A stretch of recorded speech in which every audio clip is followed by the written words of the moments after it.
Enjoy all the holiday hits with TSN. Catch the Independence Bowl Wednesday.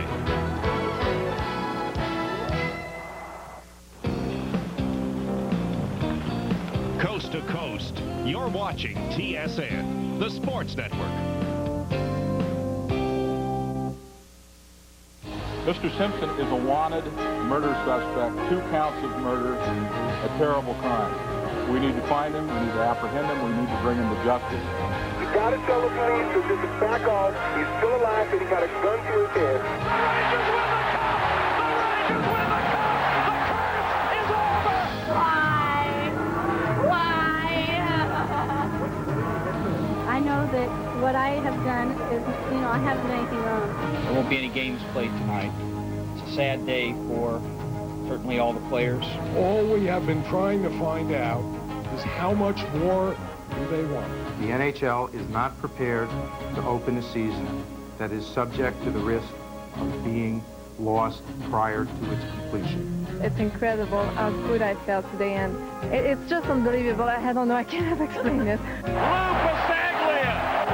doesn't get any better than that. He's missed it, and Brazil win the World Cup. Lets it go. He's got 3 people down there. The ball's up in the air. Caught. Sports 94, a year of turmoil. It was a year marked as much by tragedy as triumph. The face of sports took on a decidedly different look in 94, and indeed, professional sports would never look quite the same again. In the next hour, we'll look back on the pros and cons of a sports year gone awry, including the plays of the year. But it was clear with the calendar less than a week old that this would be no ordinary year in the world of sports.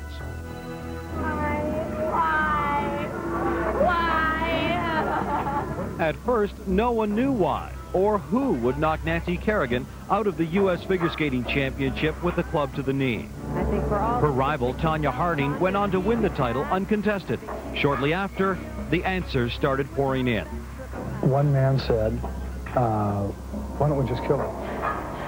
And another man said, we don't need to kill her. Why don't we just hit her in the knee? To my knowledge, there's been absolutely nothing that would implicate Tanya Harding in this incident at this point in time, to my knowledge. From Detroit police to a Portland private eye, rumor began to spread of Harding's involvement in the Kerrigan hit. While Harding denied she was involved, it was becoming clear those around her were. Arrests followed to ex-husband Jeff Gillooly, bodyguard Sean Eckert, and their hired guns Derek Smith and the hitman Shane Stanton. I'm not answering your questions, I said. Leave me alone for right now. Harding was now under a glaring media spotlight as she practiced for the Lillehammer Olympics, as was Kerrigan, who'd resumed skating not knowing if she'd have to compete against Harding at Norway. Well, I've been told you never know because a lot of it's all speculation, so once I'm told for sure by authorities what's going on, then I guess I can believe what's going on. Mr. Gillooly, are you guilty of the allegations as stated by your attorney? In Jeff Gillooly's plea bargain, he confessed to planning the conspiracy. Through his lawyer, he said Harding approved the plan. Tanya approved the plan that had been discussed and gave the okay for the assault on Nancy Kerrigan. The final decision was hers to make. I had no prior knowledge of the planned assault on Nancy Kerrigan. Tanya Harding will skate in the 1994 Olympic Games. Now this is where the problem... Fearing lawsuits, the U.S. Figure Skating Association and U.S. Olympic Committee did not prevent Harding from competing at Norway, which didn't matter anyway. Harding stumbled to a 10th place showing. Kerrigan, America's new Olympic sweetheart, won the silver and a trip to Disneyland before the games were even over. Good times for your decisions. We go to the food voluntarily and tell us it was made. Harding plea bargained a $100,000 fine, 3 years probation, and a ban from amateur figure skating. All for knowing of the conspiracy after the fact. As for whether she was part of the plot, I'm not going to tell you. Canada wins the World Junior Hockey title. The 4th time in 5 years we've posed for a gold medal picture. A key force in building the Expos into a contender, Dan Duquette leaves for Boston, and Kevin Malone is named Expos general manager. Deja vu, Emmett Smith. And he leads Dallas to their second straight Super Bowl victory, 4th overall, in handing the Buffalo Bills their 4th consecutive Super Bowl loss. Don Co Jones wins the LPGA's Palm Beach Classic by 1 shot over Laurie Merton. Michael Jordan signs a minor league contract with the Chicago White Sox.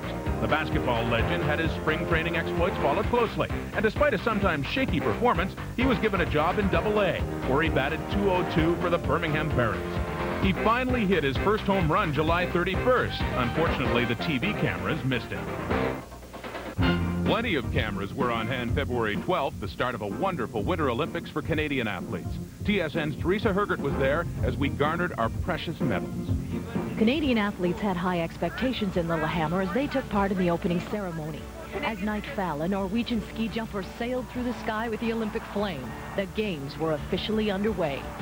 It didn't take Canada long to collect its first medal of the Games. Eddie Potovinsky of Edmonton, Alberta, tore down the challenging Kvitfjell course and won bronze. 2 days later, the Canadian duo of Isabelle Brasseur and Lloyd Eisler finished 3rd in Paris figure skating. But it wouldn't be a good Olympic experience for Kurt Browning. He fell in the short program, and that ended his hopes for a medal. It happens in skating so fast. Only with other sports, if you make a mistake, you know it's over. But in skating, you have to keep going. It's really hard. And this one hurts. Elvis Stoico of Richmond Hill, Ontario, skated his way to a silver medal. Many thought it should have been a gold, but to Stoico, he was happy with what he had done, and to him, that was all that mattered. The next day, Canada won its first gold medal of the Games as Jean-Luc Brassard bumped his way down the mogul course. And when I crossed the finish line, I knew at that moment it was a medal. When I saw the screen and I saw it was the first one, when I saw it was a gold, it was the last year to go, nobody could beat me. That was an amazing feeling. Those amazing feelings would continue the following day as Myriam Bedard of Loretteville, Quebec, captured Canada's first ever gold medal in biathlon. It's hard to believe that you can do it in those moments because you never know if you're going to hold on to the pressure and everything, but it's hard to believe that I've done it. Canada's medal haul continued with a silver for Winnipeg's Susan Ock in the women's 500-meter long track speed skating event. But for the short track speed skaters, it would not be an Olympics to remember. After a series of tripping mishaps and bad refereeing, Canadian skaters only came away with 2 silver and a bronze. I think the referee tonight and 2 nights ago did a really good job to do very bad for our sport. I think they're refereeing like a bunch of Mickey Mouse. They have no control. They let anything go. The skaters rule it, and dirty skater like Kathy Turner is bad luck for everybody else. The next day, Myriam Bedard was back on the track in the women's 7.5-kilometer biathlon. Bedard was trailing by 16 seconds toward the end of the race, but she pushed herself hard, and as she crossed the finish line, she had won her second Olympic gold medal. The following day, the Quebec Air Force climbed the medal podium. Philippe Laroche won silver, and Lloyd Langlois took the bronze in men's aerials. All that was left to be decided was what medal the Canadian hockey team would win. Going into the Games, the experts said this team could hope for no better than a 7th-place finish. But they confounded the experts and were in the gold medal final against Sweden. When regulation time was over, the game was tied. It would be determined in a shootout. After the first 5 skaters from each team had completed their shots, it was still tied. It went to another shootout. Sweden won its first ever gold medal in hockey. Canada would have to settle for the silver. We got an awful lot to be proud of, and you know, it doesn't really matter what happens from here on in. The guys are going to remember this for their lifetime. As the Olympic flame was extinguished, Canadian athletes could look back on the Games with pride. In all, they had won 13 medals, 3 gold, 6 silver, and 4 bronze. It was Canada's best Winter Games ever, a proud and historic moment for Canada in Lillehammer, Norway. Coming up later on Sports 94, a year of turmoil, the plays of the year. And just ahead, the curse is over in the Big Apple. The New York Rangers have won the Stanley Cup. We have mutually decided that I would no longer be the head football coach with the Dallas Cowboys. 2 years after a slashing incident resulted in the death of an Italian League player and a manslaughter charge, Canadian Jimmy Bonnet was set free. Just being free and not risking any jail, to me is, hey, I'm the happiest person in the world right now. Four-time world figure skating champion Kurt Browning retires from the amateur ranks to turn pro. And the next day, Karen Lee Gardner hangs up her ski boots after one last race at Whistler. Alan Eagleson is indicted by a U.S. grand jury on 32 counts, including embezzlement and fraud. He has not surrendered to U.S. authorities. Not playing a full schedule due to a chronic knee problem, Cam Neely of the Boston Bruins scores his 50th goal in just 44 games. An 8-player trade sees 3 big-name CFL quarterbacks change teams. Danny Barrett lands in Ottawa, Tom Burgess in Saskatchewan, and Kent Austin wound up in BC.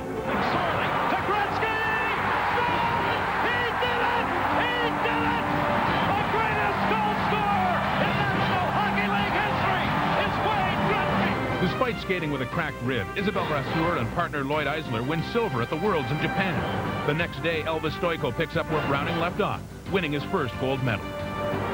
Jose Maria Olazabal is seeing green, winning his first major, the Masters, with a 9-under 279. It's a Canuck sweep at the World Curling Championships. BC's Rick Folk wins his second men's title, and Sandra Peterson is the first Canadian woman to win 2 straight world crowns. The national women's hockey team wins its 3rd consecutive world championship. They're 15-0 at the Worlds. Arthur Griffiths and his Vancouver group get unanimous approval from the NBA for Canada's 2nd expansion franchise. May 1st, May Day. The tone of the 1994 Formula One season was set at the San Marino Grand Prix at Imola, Italy.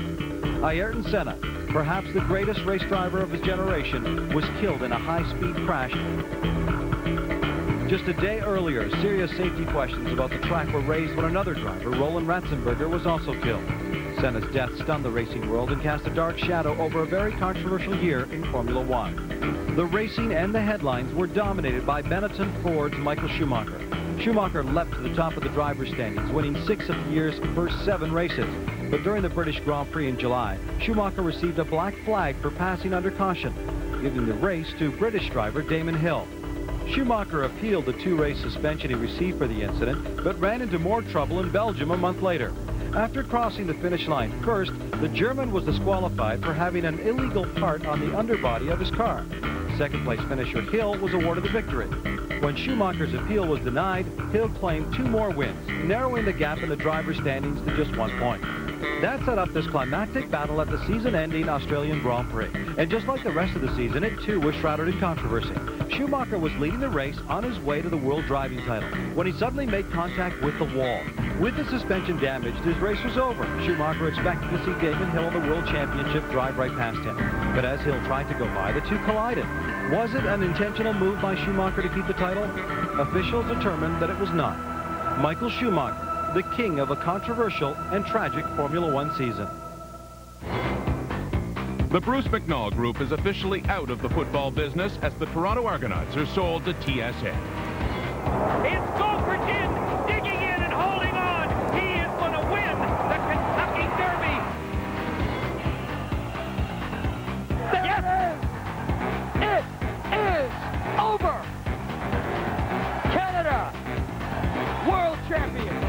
Making up for the Olympic shootout loss, now in a World Championship shootout, Canada wins gold for the first time in 33 years. The Toronto Raptors unveil their team name and logo, and 9 days later introduce Isaiah Thomas as VP and GM. For the second time, tennis star Jennifer Capriati finds trouble with the law. She was charged with marijuana possession at a Florida motel. Just 5 months earlier, Capriati was arrested for shoplifting.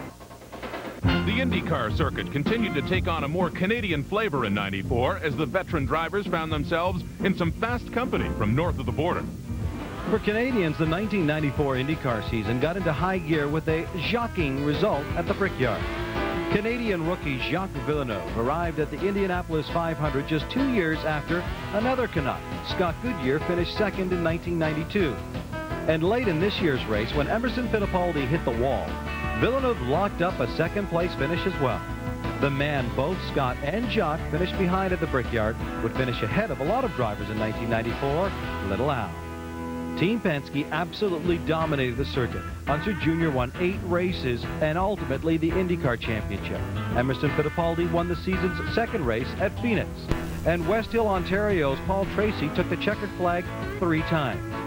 It was an up-and-down year for Tracy. Rumors surfaced in September that he would jump to the F1 circuit after taking some test laps in a Benetton Ford.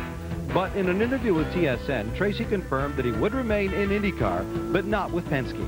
We got a release from Roger Penske today, so that was a good feeling knowing that we finally got the release and we can get on with next year, start testing and working right away towards winning the championship with Newman Haas. Tracy left Penske on a high, winning the year's final 2 races in Nazareth and Monterey. Canadians won a total of 5 races on the year. In addition to Tracy's 3, Scott Goodyear took his 2nd career checkered flag at the Michigan 500, and Villeneuve won at Elkhart Lake.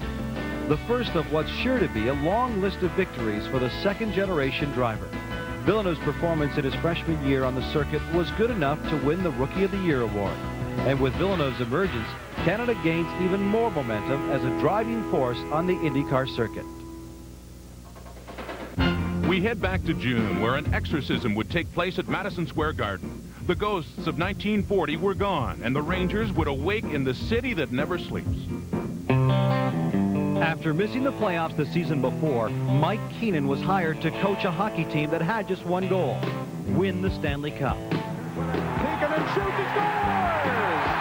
Down, pass in front, and a save by Richter, and he to Messier from Anderson with Graves. Pass to Graves, there's number 50! By March, the Rangers were first overall in the NHL standings, but that wasn't good enough for Iron Mike. In order to end the organization's much-publicized 54-year curse, Keenan felt the club needed an oil change. So before the trade deadline, GM Neil Smith topped up the engine with a few deals that brought players like Glenn Anderson, Brian Noonan, Stefan Matteau, and Craig McTavish to New York. They were acquired to add some experience, scoring touch, and a little grit. The Rangers finished the regular season with 112 points, ready for the real season. The New Yorkers breezed through the first 2 rounds, sweeping the hated Islanders and beating Washington in 5 games. However, round 3 would prove to be a little more difficult.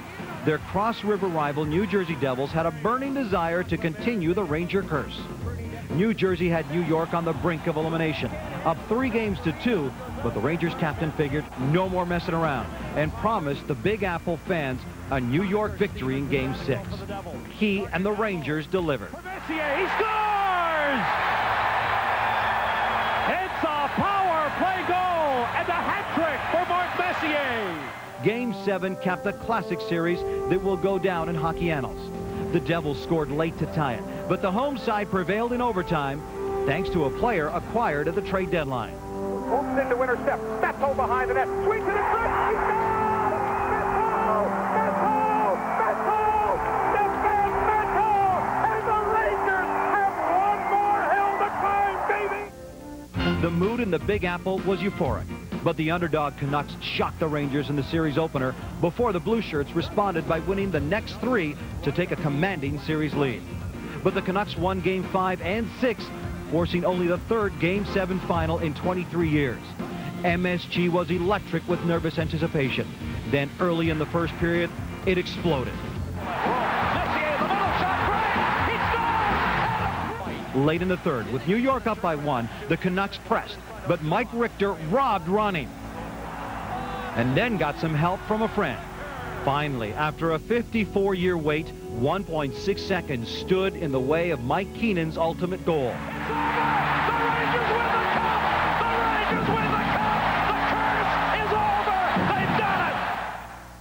I'm here to announce that, effective earlier this morning, that I'm no longer the coach of the New York Rangers. After countless denials during the Stanley Cup Finals, Mike Keenan did indeed leave the New York Rangers through a contract loophole. He joined the St. Louis Blues. This transfer was frowned upon by the league. Keenan was suspended for 60 days and fined the maximum $100,000. But for New York fans, Keenan had already exorcised the ghosts of 1940. Still to come on Sports 94, a year of turmoil, it was a shootout at the Rose Bowl as the World Cup wrapped up an eventful 4 weeks. And on a Friday night in June, North America tuned in to the chase of the century. This is AC. I have OJ in the car. Okay, where are you? Please, I'm coming up the 5 freeway. One more time. I already did it twice. You better, no, one more time. We better take a station break. I think that you probably won't say it again. I bet I do. Okay. Chris?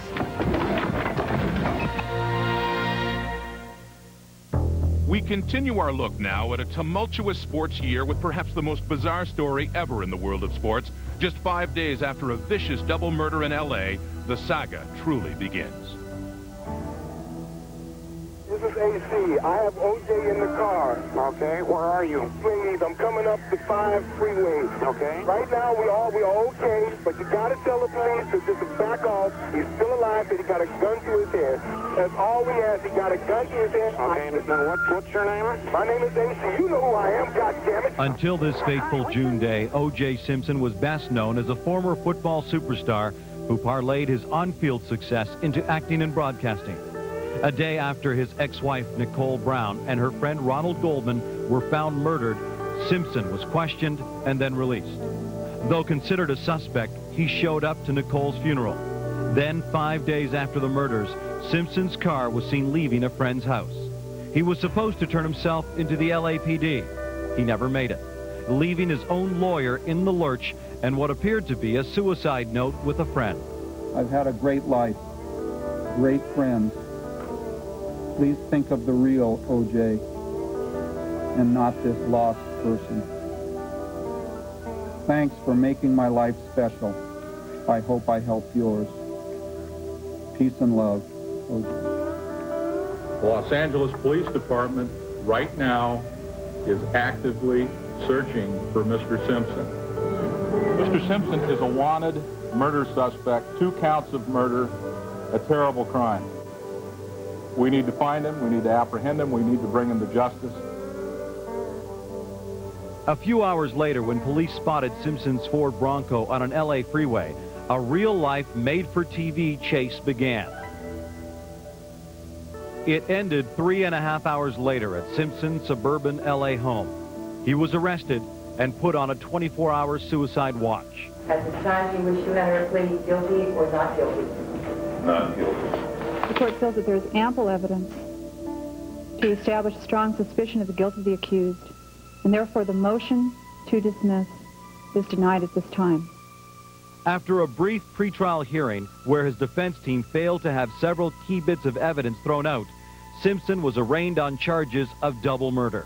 How do you plead to counts 1 and 2?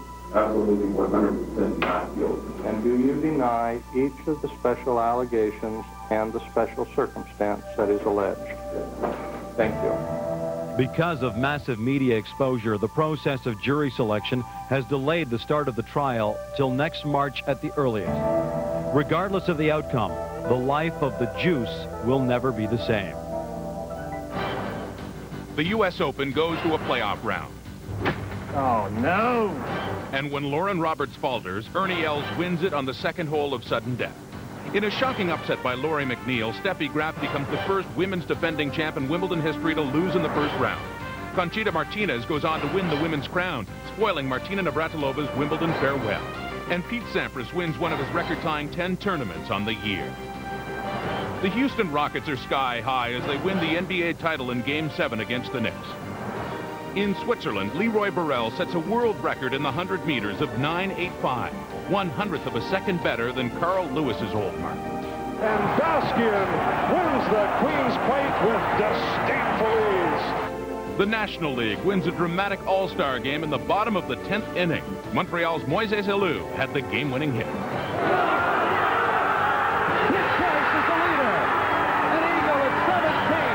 And with that, Nick Price edges Jesper Parnevik by 1 shot to win the British Open.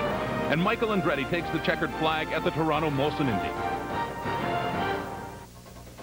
July 17th was also the date Soccer's Showcase reached a fever pitch. This year's World Cup was marked by turmoil, tragedy, and triumph.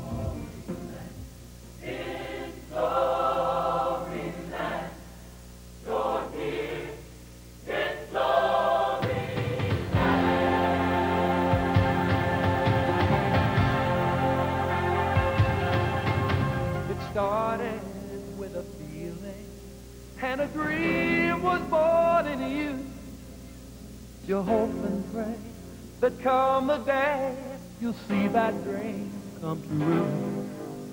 With every passing moment, you begin to understand that you're bound for glory land. World Cup 94 will be remembered for the color red, as in red cards. Referees were told to clamp down on fouls, and several players paid the price. There was Irish coach Jack Charlton, who saw red, was suspended for 1 game after he argued with officials over a player substitution. Argentina star Maradona, who made a triumphant return to the world stage, only to leave the championship in red-faced embarrassment after failing a drug test. Blood also ran red in the streets of Medellin, Colombia. Defender Andres Escobar shot dead just days after his highly favored team returned home, eliminated after losing to the U.S. And Escobar scored an own goal, costing his team the game, costing him his life. USA 94 will also be remembered for the outstanding 5-goal game of Russia's Oleg Salenko against Cameroon. Salenko's name can now be read in the World Cup record book. And the surprising Bulgarians, who eliminated defending champion Germany in the quarterfinals. The Germans never seemed ready to play at this year's championship. It truly was a World Cup to be remembered, the world's most popular game played at the highest level, for its biggest prize and all the glory that comes with winning the World Cup.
Still ahead on Sports 94, a year of turmoil. It was all talk, no action as the NHL went into the deep freeze on October the 1st.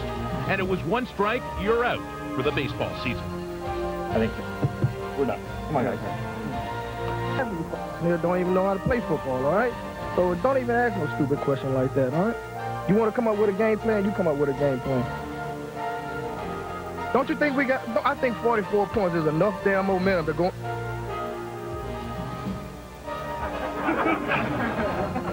I don't know what happened.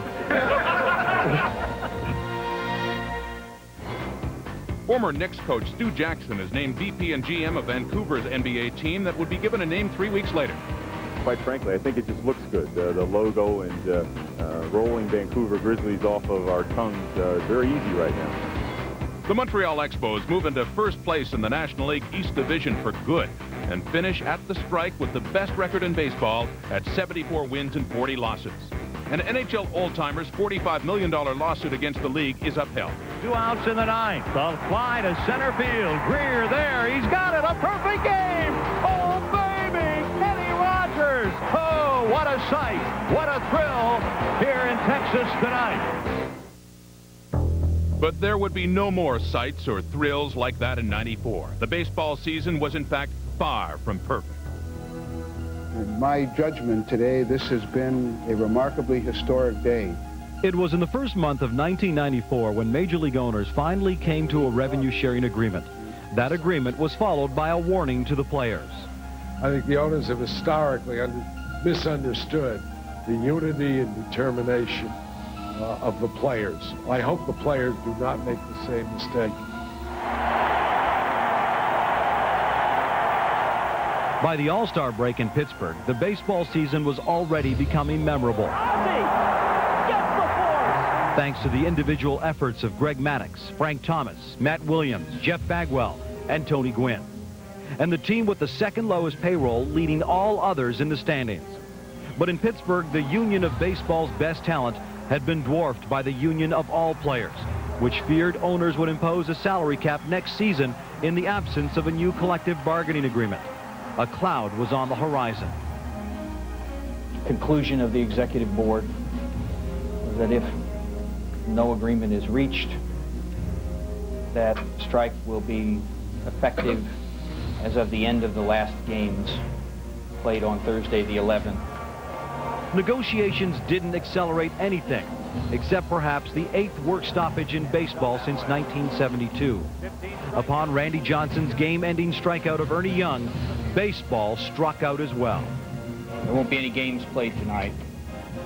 It's a sad day for certainly all the players, for all baseball fans. The question here, ladies and gentlemen, is one very simple one.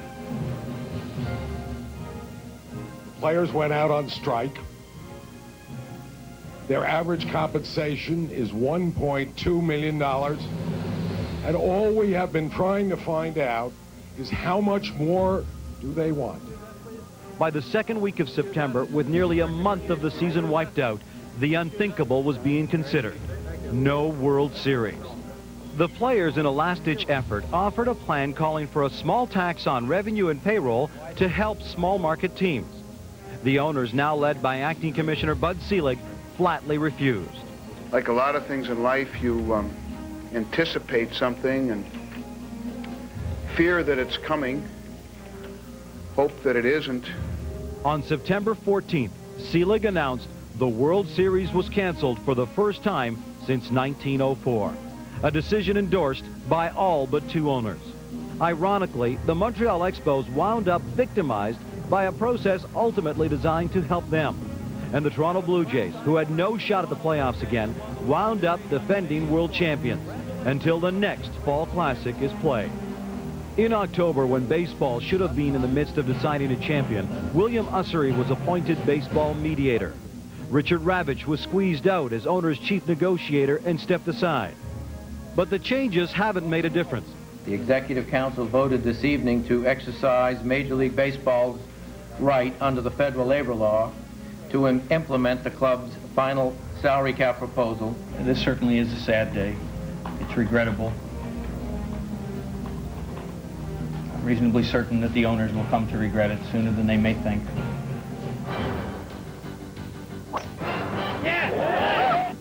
Admittedly nervous, Paul Azinger returns to the PGA Tour after a 9-month layoff for cancer treatment. Dream Team 2 takes on the world in Hamilton and Toronto. Slamming and jamming their way to the World Basketball Championship, Shaquille O'Neal was the tourney MVP. Canada finishes 7th. The Commonwealth Games opened in Victoria, and it was a rousing success for Canada. Our athletes finishing 2nd overall with 128 medals. One of the highlights, a 5-medal day by Canadian wrestlers. Martha Nowsey wins her first major tournament, Canada's prestigious Du Maurier Classic. I have decided to take a 1-year medical leave from the game of hockey. Mario Lemieux follows his doctor's advice as he continues to suffer from fatigue from the effects of cancer and back treatments. Andre Agassi becomes the first unseeded player in 28 years to win the U.S. Open. An eagle on 16 leads Nick Price to the Bell Canadian Open title by 1 shot. And Lennox Lewis gets knocked out. Winner and new WBC heavyweight champion of the world, Oliver McCall! Of course, baseball wasn't the only pro sport to be dealt a knockout blow in 1994. The ice wars moved from the rinks to the boardrooms and a face-off between the NHL and its players. In one of the rare moments the NHL and its players stand together in celebration, the league presented itself as the picture of success, capping a season where expansion teams flourished and new TV contracts awaited signing. A rosy picture indeed. Well, we didn't make as much progress as I would have hoped. After a season without a collective bargaining agreement, Gary Bettman imposed 19 takeaways from the players to speed up the process. What it did was increase the acrimony between the two sides over a familiar issue in sports, inhibiting the escalation of players' salaries. It's a force, it's a punishment on the part of the league. It's really unfortunate, though, because we just had our best year in hockey. And having 18 or 19 takeaways, yeah, that's a little confrontational and that's a little provoking. But anger didn't keep the players out of training camp and didn't keep Bettman from announcing a postponement to the regular season if there was no deal. By October 1st, then the start of the regular season will be postponed. The players are prepared to pledge that there will be no interruption of the 1994-95 season and playoffs. In an effort to avoid the lockout, the players made a pledge not to strike. One day later in New York, it was rejected. We absolutely support our position that before we drop the puck to play hockey this year, that there has to be a new CBA agreement in place. Hopefully, that'll be on the 15th of October. The feud between the players and owners was being publicly waged by the point men, Bettman and Goodenow. And as the dispute proceeded, ill feelings towards both men came to the surface. You know, I wouldn't be surprised if someone took it in their own hands and tried to get him out of there. You know, he's the problem. Mr. Goodenow has a different group of people to deal with this time. We will never capitulate because of the tactics he's using once more on this league. I have advised Bob Goodenow of the board's decision and that the union's last proposal was in fact rejected. With the lockout on indefinitely, players have been filling the void with charity games and tours. Some have signed with other leagues. Gradually, the season eroded from 84 games to 80, to 70, to 60. In early December, with talks progressing in Chicago on issues of free agency and entry-level salaries, they broke off abruptly when the contentious luxury tax was put back on the table. We didn't agree with their proposal as it was. And to interject a tax on top of that makes it all the more difficult. And as I say, it jeopardizes the season. The season remains in jeopardy. The two sides didn't meet again before Christmas. I am instructed to cancel the 1994-95 season. At a special Board of Governors meeting after talks broke down, Bettman was given the power to cancel the season at his discretion. A week and a half later, more than 200 players gathered for an information meeting, still united against any tax. The message is clear. If the tax is on the table, there will be no season. The reps have empowered the negotiating committee to continue negotiating for a plan without a tax. Well, I'll be in school in January if there's a tax.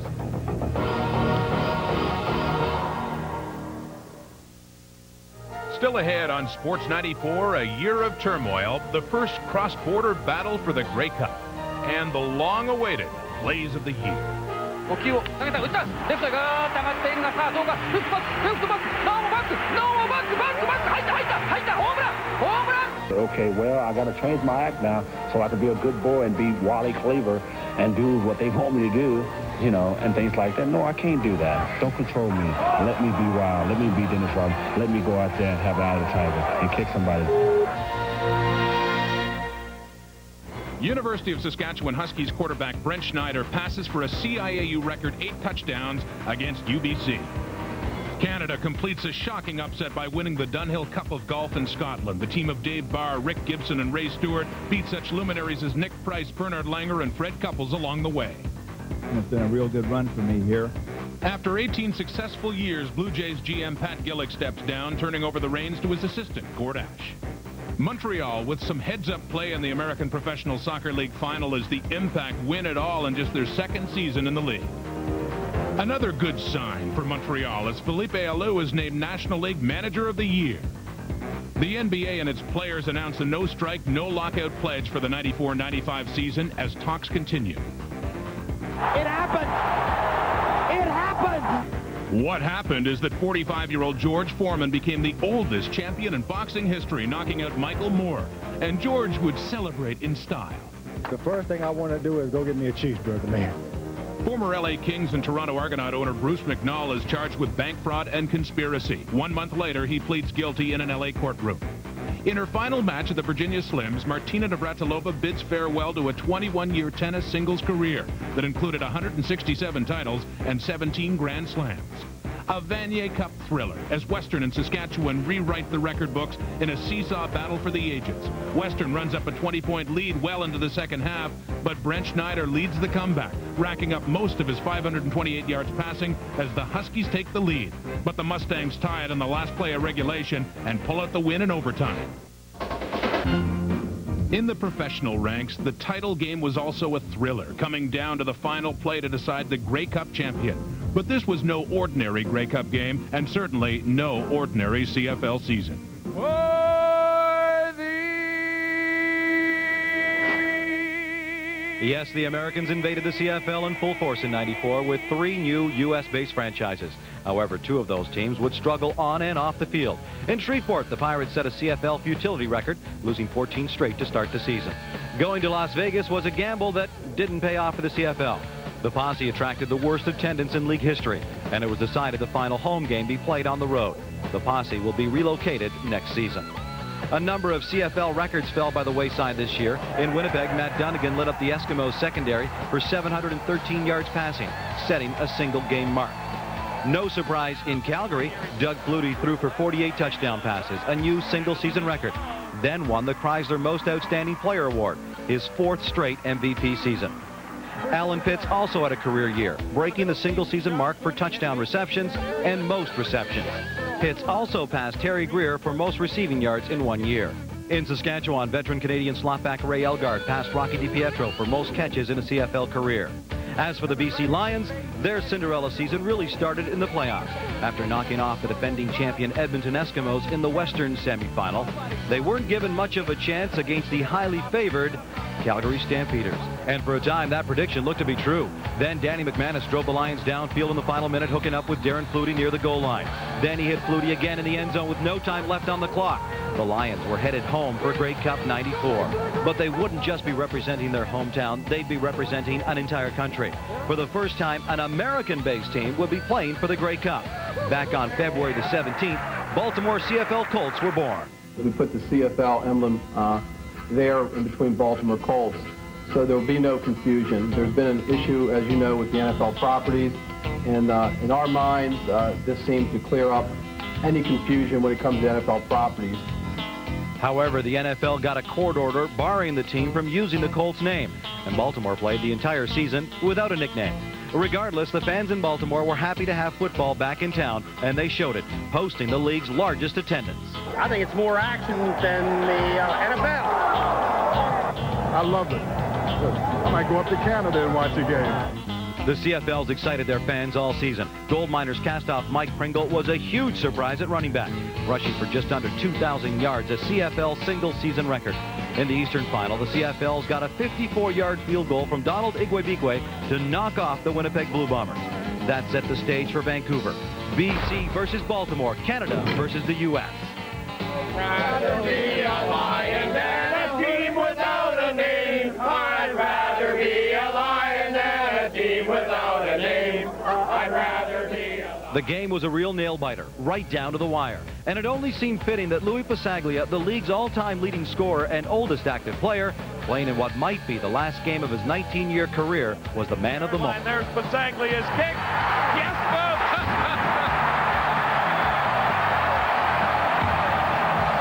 That's it. Time has run out. It doesn't get any better than that. Bottom of my heart, this team might not be together again after this day, but I'll never forget you.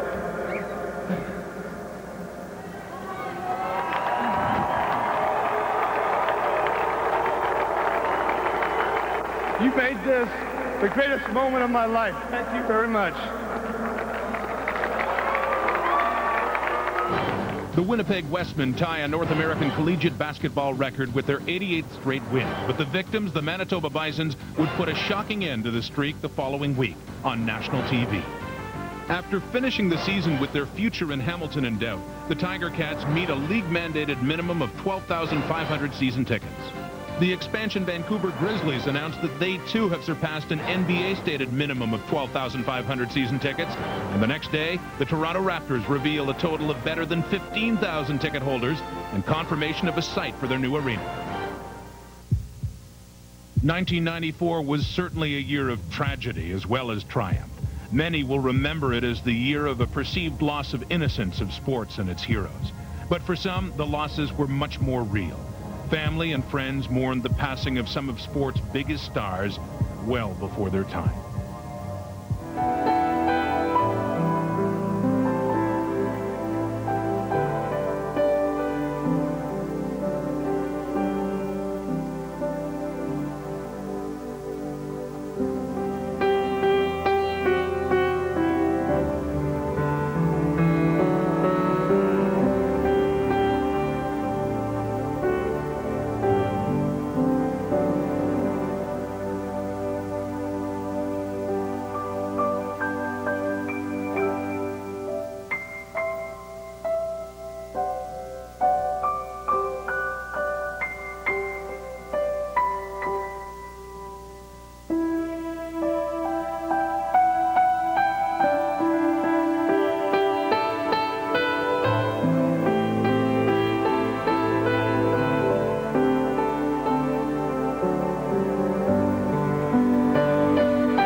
Guys have been out there all year gathering video of the best, the worst, and of course, the bizarre. We put the polishing touches on our look back at the year in sports with the long-awaited Plays of the Year. All right, now, keep your shirt on. You know we got the long and short of 94. Rough year for the fans. Everybody seemed to be getting rained on. Here's the award for the worst acceptance of an award. It goes to Trevor Linden of the Vancouver Canucks, who really blew his top there. Of course, a rough year for baseball. Maybe this was a sign of the storm ahead. Rough year for the officials, too. They were pushed, tripped, slashed, and yes, even chased. European soccer fans don't cut the refs a lot of slack. Will you go away? No, sorry, Tanya. We're coming right at you with some of the weirder plays of 94. Weird start for Kevin Young, but nice recovery. Hey, if you're going to ski, there is one piece of equipment you absolutely must have. Now, here's the stupid human trick of 94. Bark like a dog to distract your opponent. Let's have a listen.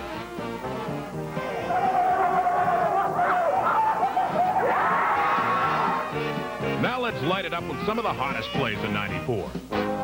Time to rock and roll, baby. What a catch! And this will become unbelievable! Back to the warning track. He leaps. He's got it. An amazing catch. Uh-oh, showtime! Hello!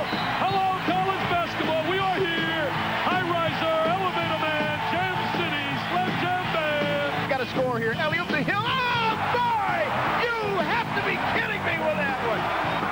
Le tir, l'arrêt de Senza, le retour à Pietro, quel arrêt de Senza, celui-là, aïe, aïe, aïe. Abel Bure, Niedermeyer picks him up again. Nemestikov throws a pick, and Bure is first, loose, in, score! What a goal, Abel Bure! Now for the top 5 plays of 94. Gotcha. In the end of right field, Larry Walker in foul territory. Now Offerman tagged up on that play. And Walker doesn't know how many outs there were. I think Walker gave the ball to a fan. He thought that was the third out. With growing hearts we see thee rise, the true and strong and free. From far and wide, O Canada, we stand on guard for thee. This high schooler found the unconventional way into the end zone.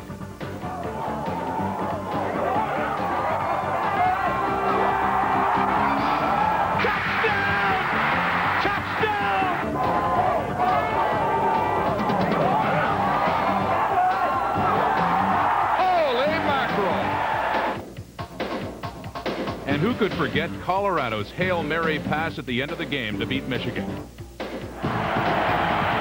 Lets it go. He's got 3 people down there. The ball's up in the air. Caught. Touchdown. Caught by Westbrook for a touchdown. And here's number 1. Down 41-17 with 4 minutes to play, high schoolers in Plano East started a most amazing comeback. Yes, sir! And a baby. Going to throw. Throws back. He's going to get in. He's in the end zone. Oh, believe it.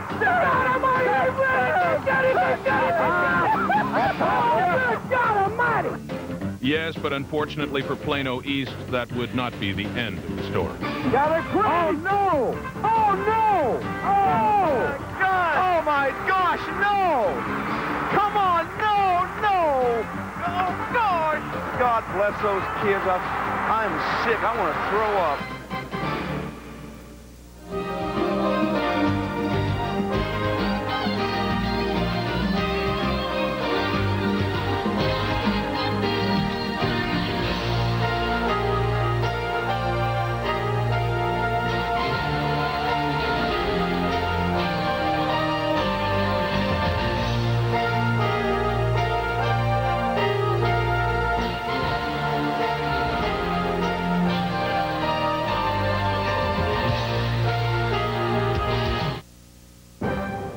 is TSN. Win or lose, rise and fall.